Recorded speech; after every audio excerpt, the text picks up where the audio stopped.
Yaz geldi, geçecek. Yazın ortasındayız. Araç bakımlarıyla ilgili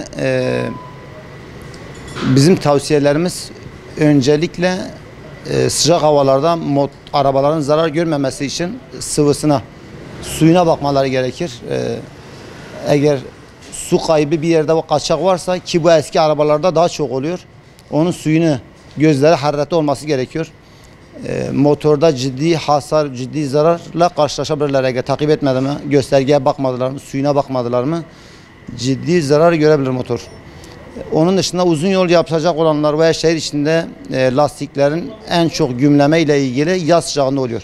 Kışın lastikler gümleme olmaz. Sıcakta gümleme tehlikesiyle karşı karşıya. O yüzden lastik eskidiği zaman onu mutlaka değişmesi gerekiyor. Lastiklerin yenilenmesi lazım. Yağıdır, suyudur, periyodik bakımları zamanında yaptırmaları gerekiyor. Kazanç, helal kazanç dediğimiz hani ustanın kirli ellerin medeniyetin aynası diyorlar ya. Belki bizi hor görenler var ama biz mesleğimizi severek yapıyoruz, işimizi severek yapıyoruz. 20 yıla aşkındır iş yeri işletiyorum, 30 yılda da bu işi yapıyoruz. Vatandaşa faydalı olmaya çalışıyoruz, araçlarını yapıyoruz. Zor mu? Zordur. Yazın sıcağında, kışın soğuğunda dinlemeden mesleğimizi icra etmeye çalışıyoruz. Normal mevsimlerde güzel. Yani sonbahar, ilkbaharda da güzel ama yazın sıcağında zordur. Bizim işimiz zordur. Yani gerçekten zaman geliyor diyorsun yani yeter ama mecbur. Sabrediyoruz. Rabbim bize verdiği sağlık, sıhhat verdiği için şükrediyoruz, sabrediyoruz. Ailemizin geçimi, çocukların geçimini sağlığımız için şükredip sabrediyoruz. Halka, topluma faydalı olmaya çalışıyoruz.